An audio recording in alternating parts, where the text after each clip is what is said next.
જય શ્રી કૃષ્ણ. રાધે રાધે. મારી યુટ્યુબ ચેનલમાં તમારું હાર્દિક સ્વાગત છે.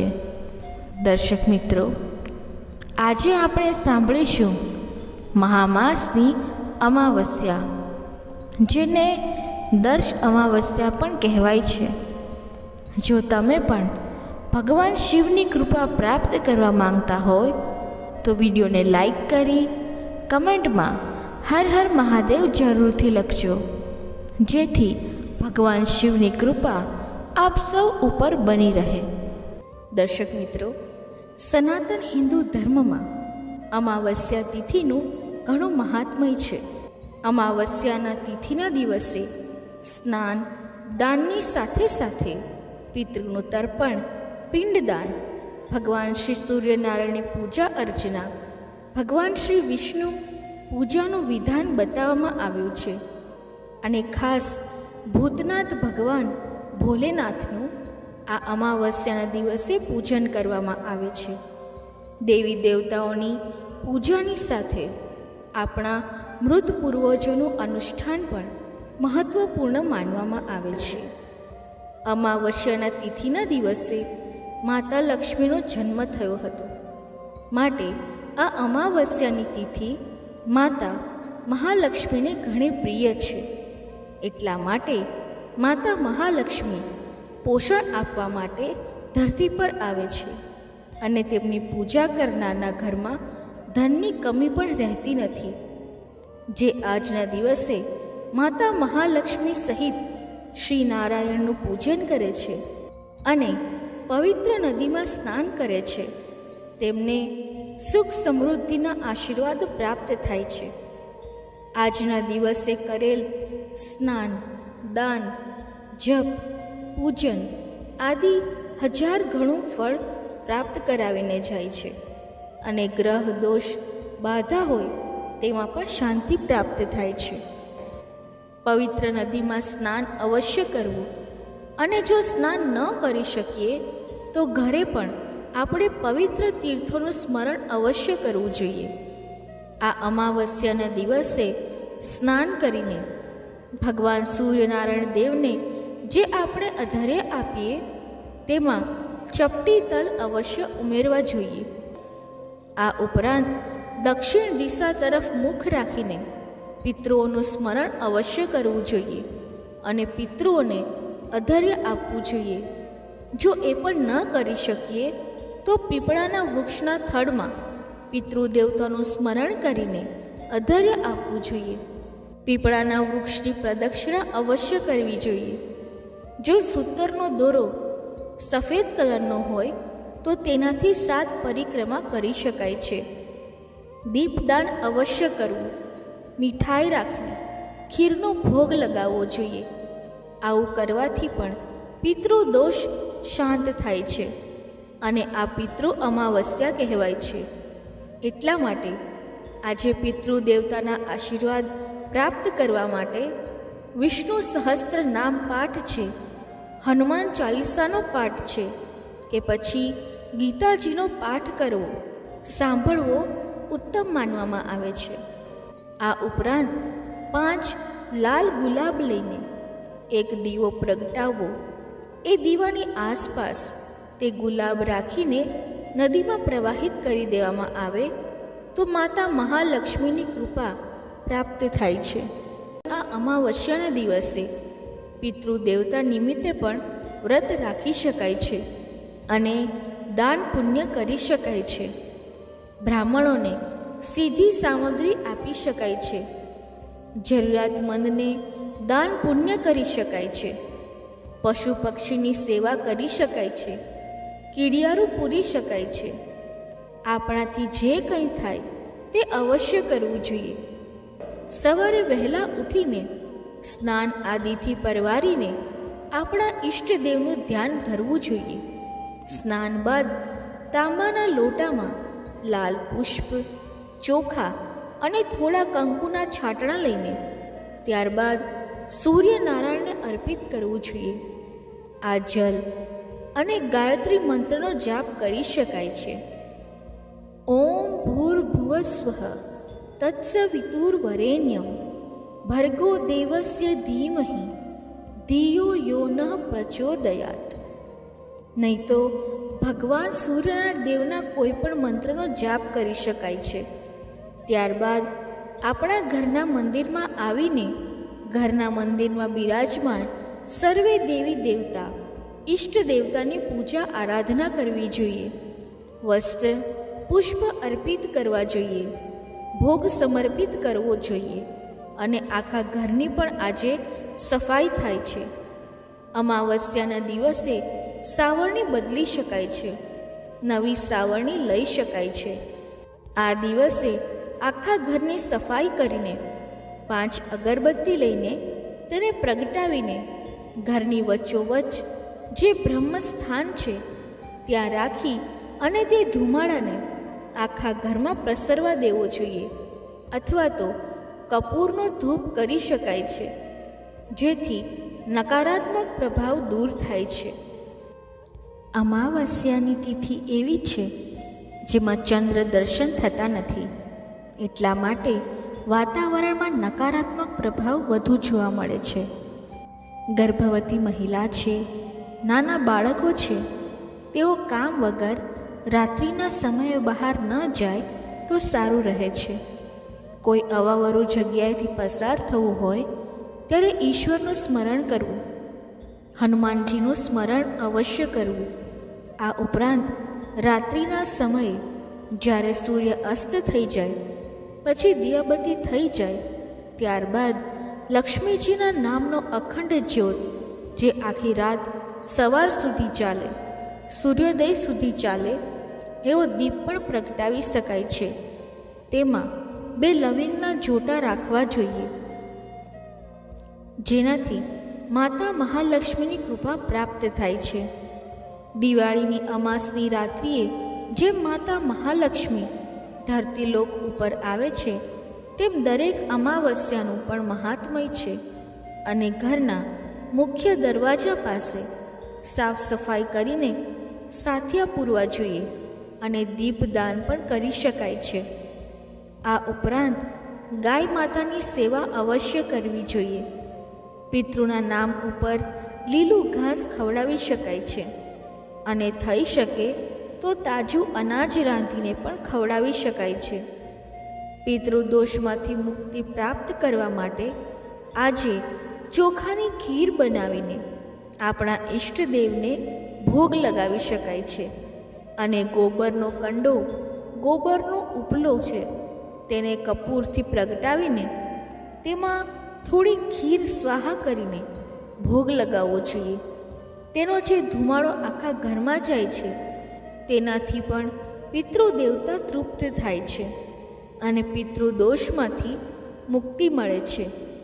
આ ઉપરાંત ગાય, કૂતરો, કાગડો અને કીડિયાળું પૂરવાથી તથા બ્રાહ્મણોને દાન દક્ષિણા આપવાથી, ભોજન કરાવવાથી પણ પિતૃદોષ શાંત થાય છે. 1 લોટામાં જલ ભરીને તેમાં થોડા 2 ટીપા ગંગાજળના નાખી શકાય છે અને દૂધ અને ચોખા તલ મેળવીને દક્ષિણ દિશા તરફ મુખ કરીને પિતૃના નામ ઉપર તર્પણ કરી શકાય છે. પિંડદાન કરી શકાય છે. આ મૌની અમાવસ્યાના દિવસે ખાસ અમુક ઉપાય પણ કરવા જોઈએ. જેમ કે પિતૃને પ્રસન્ન કરવા માટે આજે પિતૃઓના આશીર્વાદ પ્રાપ્ત કરવા માટે પીપળાના વૃક્ષના થડમાં જલ અવશ્ય અર્પિત કરવું જોઈએ, પીળા પુષ્પ અર્પિત કરવા જોઈએ અને ઓમ પિતૃ દેવતાભ્યો નમઃ 108 વાર આ મંત્રનો જપ કરી શકાય છે.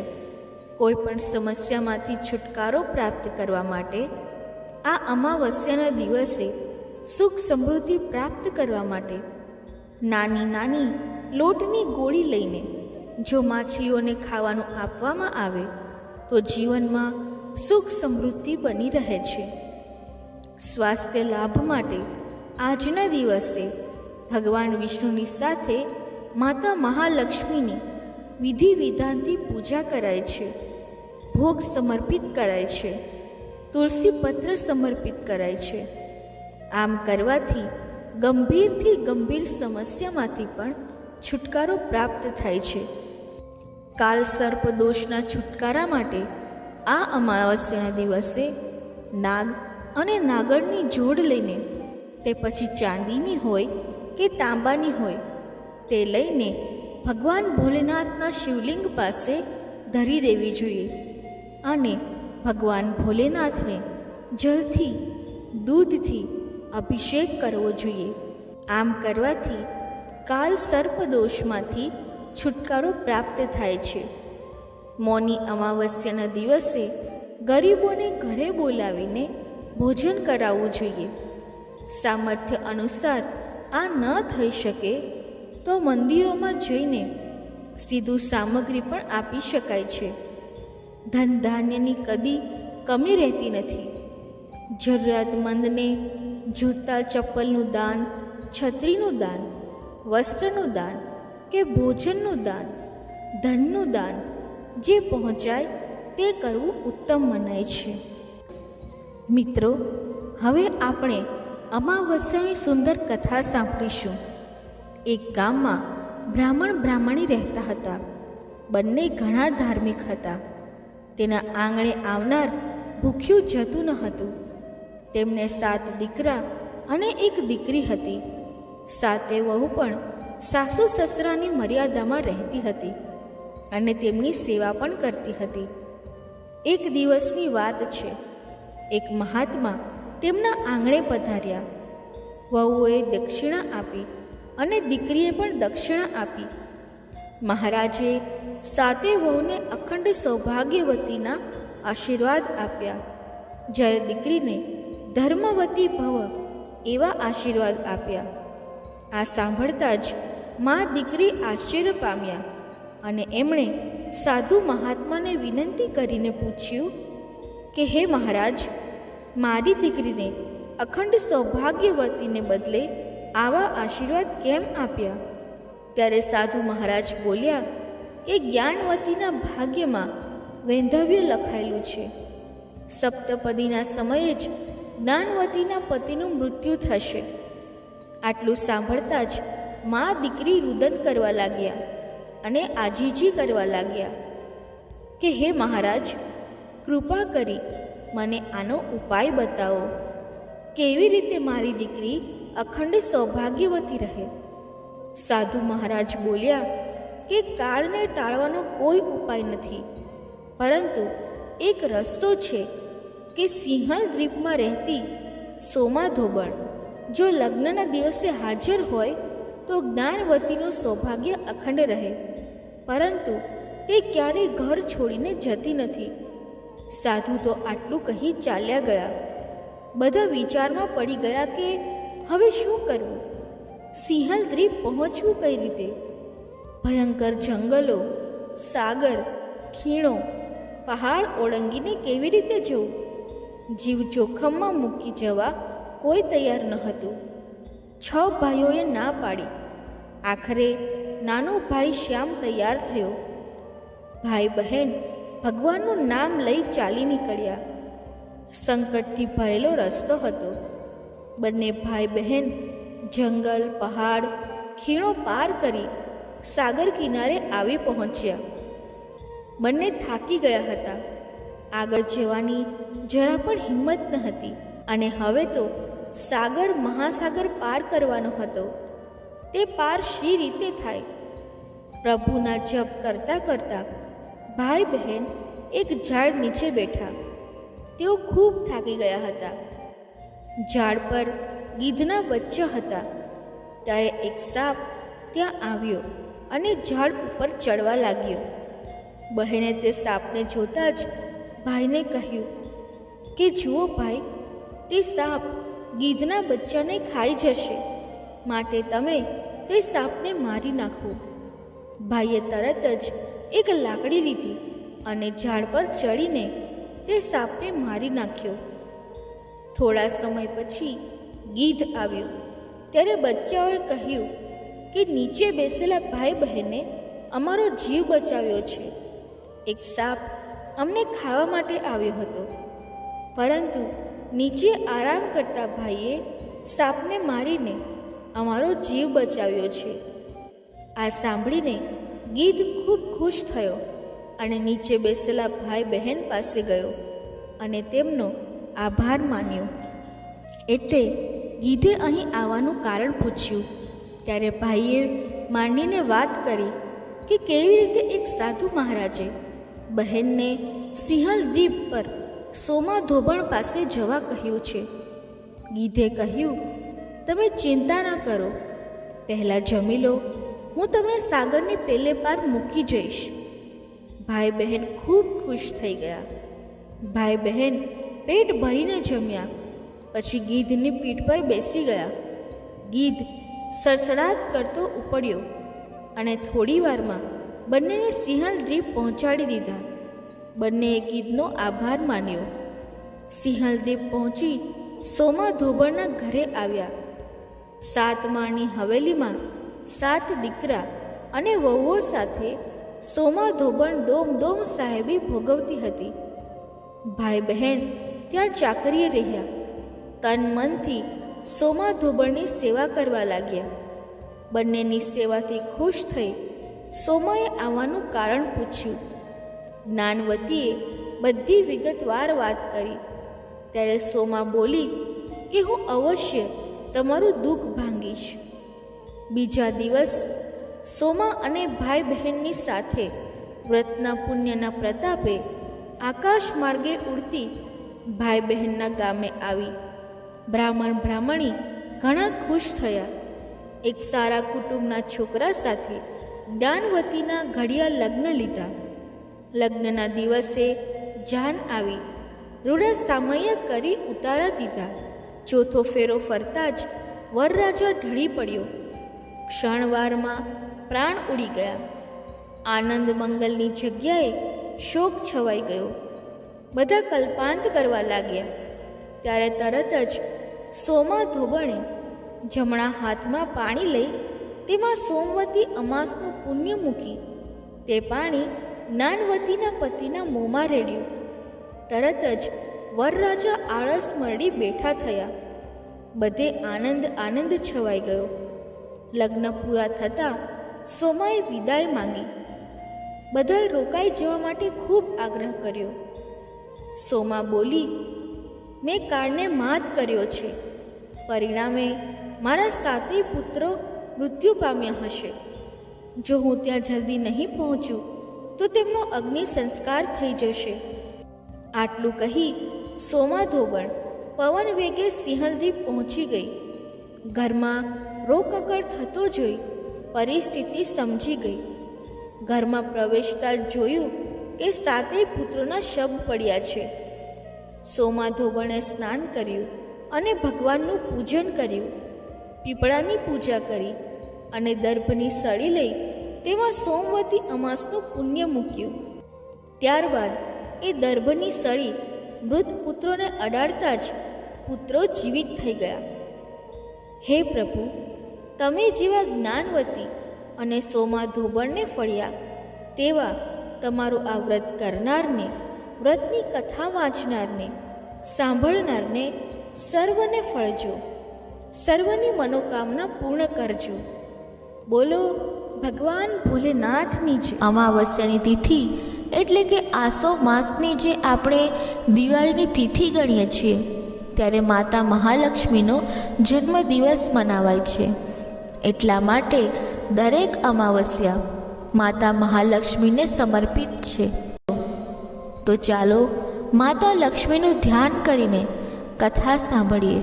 ઘણા સમય પહેલાં દેવી લક્ષ્મી એક સ્ત્રીનું રૂપ લઈને અમાસના દિવસે પૃથ્વીલોક ઉપર ભ્રમણ કરવા ગયા હતા.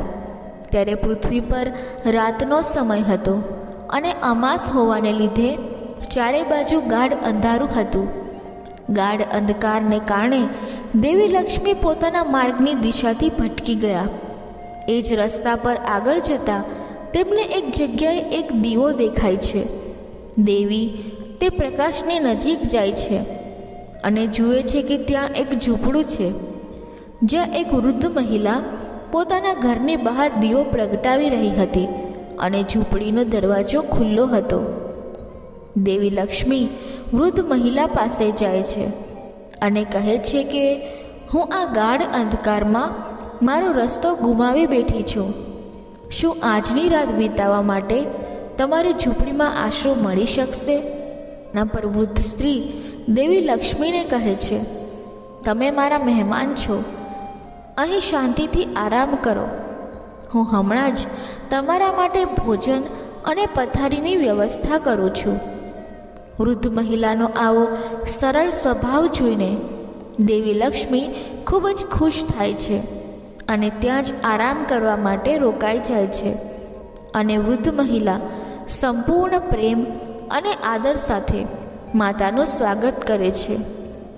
રાત્રે લક્ષ્મી માતા તે વૃદ્ધ માતાના ઘરમાં સૂઈ જાય છે અને વૃદ્ધ મહિલા પણ સૂઈ જાય છે.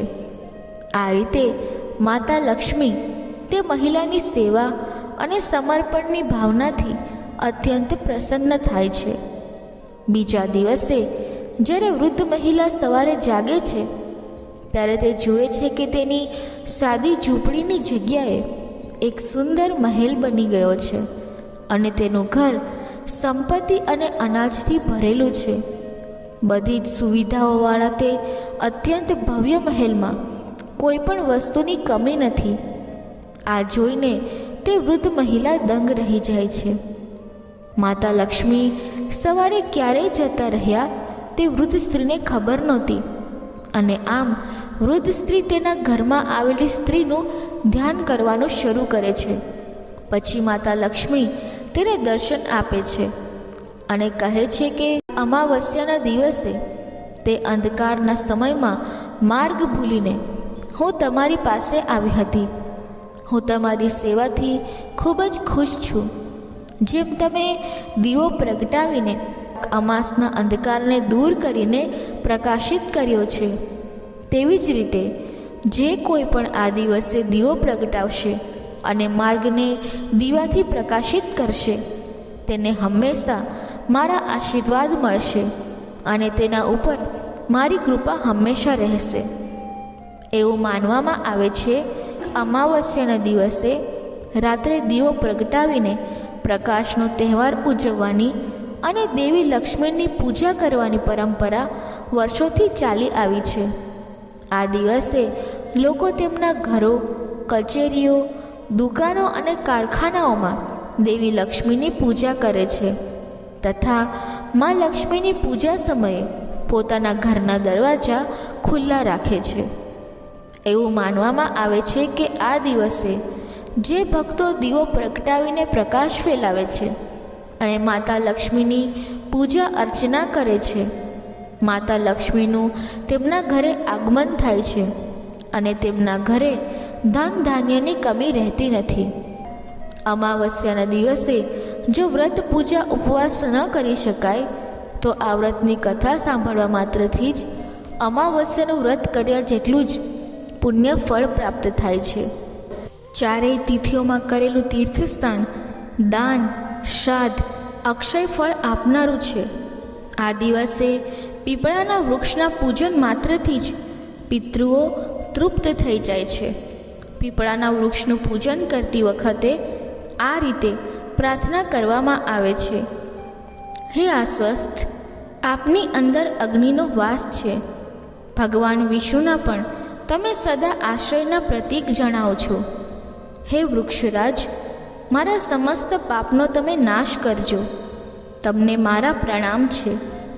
પૂજન વખતે હાથમાં જળ લઈને આ રીતે જળને અર્પણ કરીને વૃક્ષરાજ પીપળાને પ્રણામ કરવામાં આવે છે. પીપળાના વૃક્ષમાં બિરાજમાન સર્વે દેવી દેવતાઓ સહિત પિતૃદેવતા પણ પ્રસન્ન થાય છે. પીપળાના વૃક્ષના મૂળમાં બ્રહ્માજીનો વાસ, મધ્યમાં ભગવાન નારાયણ અને ઉપરના ભાગમાં ભગવાન મહાદેવનો વાસ માનવામાં આવે છે. એ ત્રિમૂર્તિ રૂપ અસ્વસ્થને મારા પ્રણામ છે. આ રીતે પણ પ્રાર્થના કરી શકાય છે. પીપળાના વૃક્ષનું પૂજન, દર્શન તથા પીપળાના વૃક્ષનું સ્મરણ કરવા માત્રથી જ સર્વે પાપ નષ્ટ થાય છે. પીપળાના વૃક્ષની આજના દિવસે પૂજા કરવાથી ભગવાન શનિદેવની પણ કૃપા પ્રાપ્ત થાય છે. આ અમાવસ્યાના વ્રતથી, પૂજનથી મૃત્યુયોગ, વૈધવ્ય યોગ મટી જાય છે. અખંડ સૌભાગ્યની પ્રાપ્તિ થાય છે. પતિ સંતાનને દીર્ઘાયુષ્ય પ્રાપ્ત થાય છે. વ્રતના દિવસે ઉપવાસ કે એકટાણું કરી શકાય છે. વ્રત પૂર્ણ થાય ગાય માતાની સેવા કરવાની હોય છે. જરૂરિયાતમંદને દાન પુણ્ય અવશ્ય કરવું જોઈએ. ગરીબોને સીધું સામગ્રી આપી. આ રીતે અમાવસ્યાનું મહાત્મય શાસ્ત્રમાં વર્ણવવામાં આવ્યું છે. મિત્રો, આજના દિવસે માતા મહાલક્ષ્મીના આ મંત્રનો જપ કરવો ખૂબ જ ઉત્તમ મનાય છે. ઓમ શ્રી મહાલક્ષ્મી ચ વિઘ્નહે વિષ્ણુ પત્ની ચ ધીમહિ તન્નો લક્ષ્મી પ્રચોદયાત. બોલો માતા મહાલક્ષ્મીની જય, અમાવસ્યાના દેવતાની જય. દર્શક મિત્રો, હવે આપણે સાંભળીશું અમાવસ્યાની વ્રત કથા. બોલો પિતૃ દેવતાની જય, ભગવાન ભોલેનાથની જય.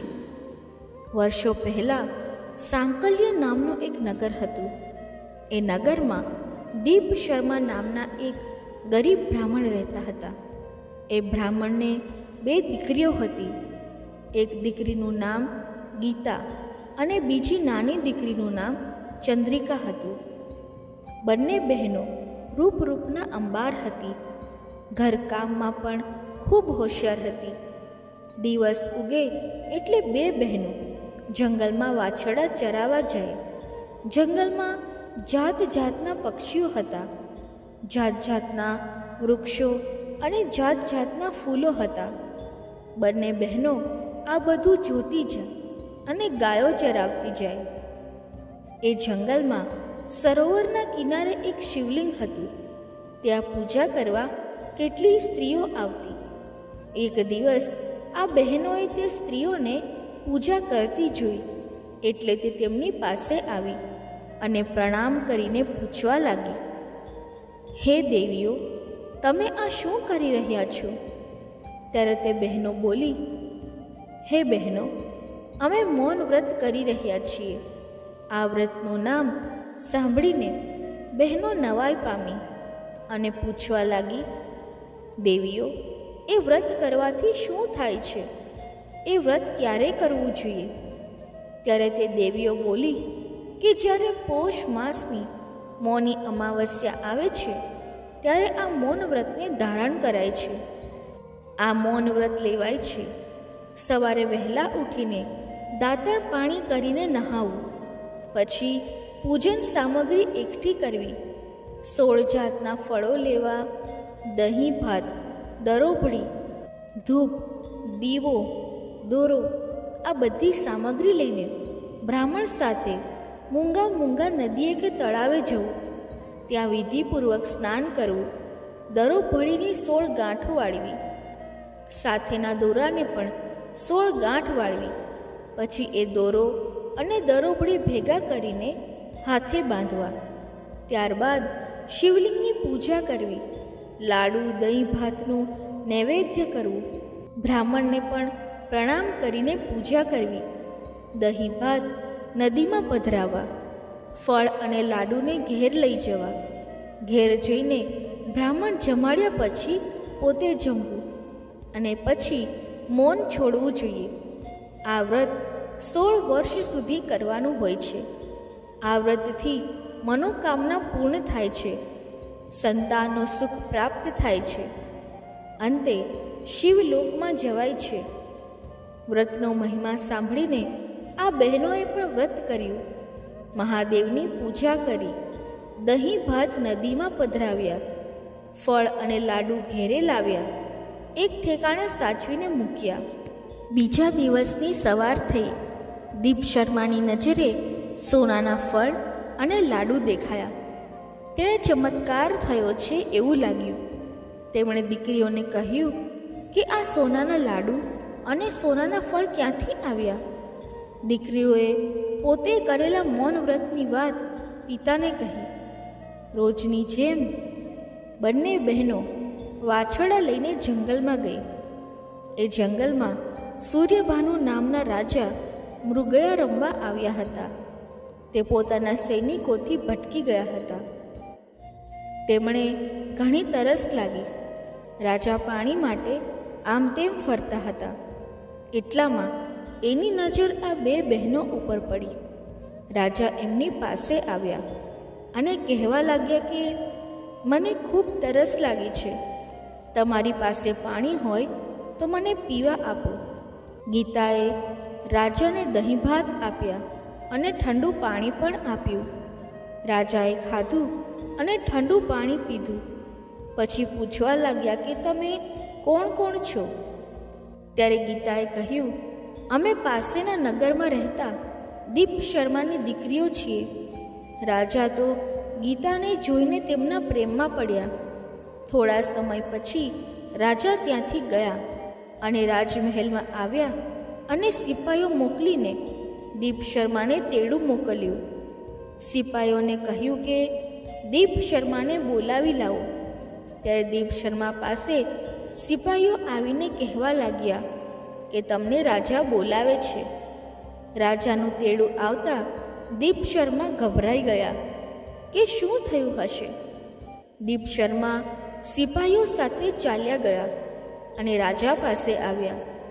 રાજાએ નમસ્કાર કરીને દીપ શર્માને કહ્યું, હે ભૂદેવ, તમારી મોટી દીકરીના લગ્ન મારી સાથે કરો. દીપ શર્મા તો આ સાંભળી ખુશ થઈ ગયા. પછી દીપ શર્માએ પોતાની મોટી દીકરી ગીતાને રાજા સાથે પરણાવી અને નાની દીકરી ચંદ્રિકાને પુણ્ય નામના બ્રાહ્મણ સાથે પરણાવી. રાજા સાથે પરણાવતા ગીતા તો અભિમાનમાં આવી ગઈ. વ્રત કરવાનું ભૂલી ગઈ. વ્રત નહીં કરવાને લીધે સૂર્યભાનુના રાજ્ય પર આક્રમણ થઈ ગયું અને બીજા રાજાએ બધું લૂંટી લીધું.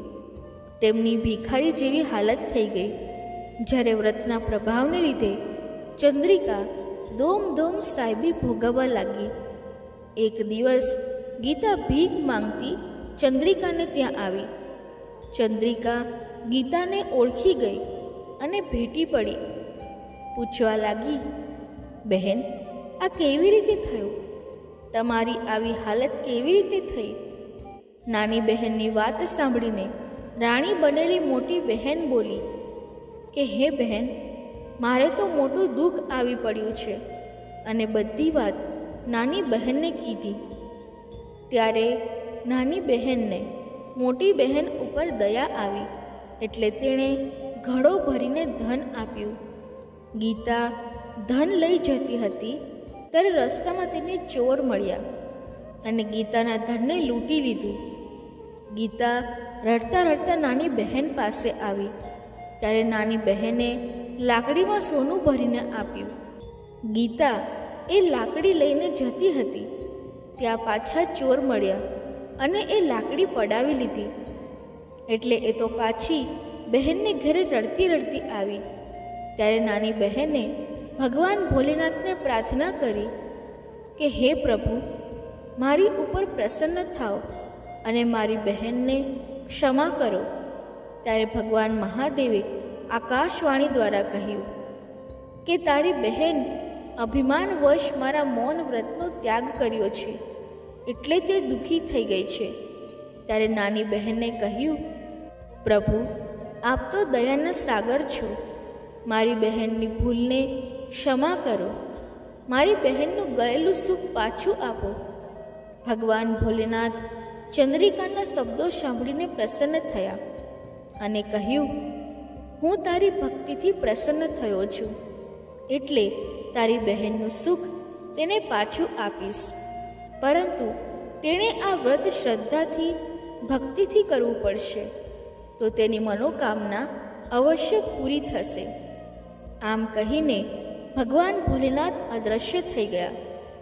ગીતાએ વ્રત કરવા માંડ્યું અને થોડા જ સમયમાં ગીતાનું ગયેલું રાજ્ય પાછું મળ્યું. ભોલેનાથ ભક્તિથી પ્રસન્ન થયા. હે ભગવાન ભોલેનાથ, તમે જેવા આ નાની બહેનને ફળ્યા તેવા આ વ્રત કહેનાર, કથા સાંભળનાર તથા આપના આજના દિવસે પૂજન કરનાર, વ્રત કરનાર સૌને ફળજો. બોલો ભગવાન ભોલેનાથની જય. દર્શક મિત્રો, વ્રત કથા બોલતી વખતે જો મારાથી કોઈ ભૂલ થઈ હોય તો હું ક્ષમા માંગુ છું અને આશા રાખું છું કે આ વ્રત કથા તમને પસંદ આવી હશે. જો આ વ્રત કથા તમને પસંદ આવી હોય તો વિડીયોને લાઈક કરી ચેનલને સબસ્ક્રાઈબ જરૂરથી કરી લેજો અને કમેન્ટ બોક્સમાં જય ભોલેનાથ અવશ્ય લખજો. ધન્યવાદ. જય શ્રી કૃષ્ણ. રાધે રાધે. હર હર મહાદેવ.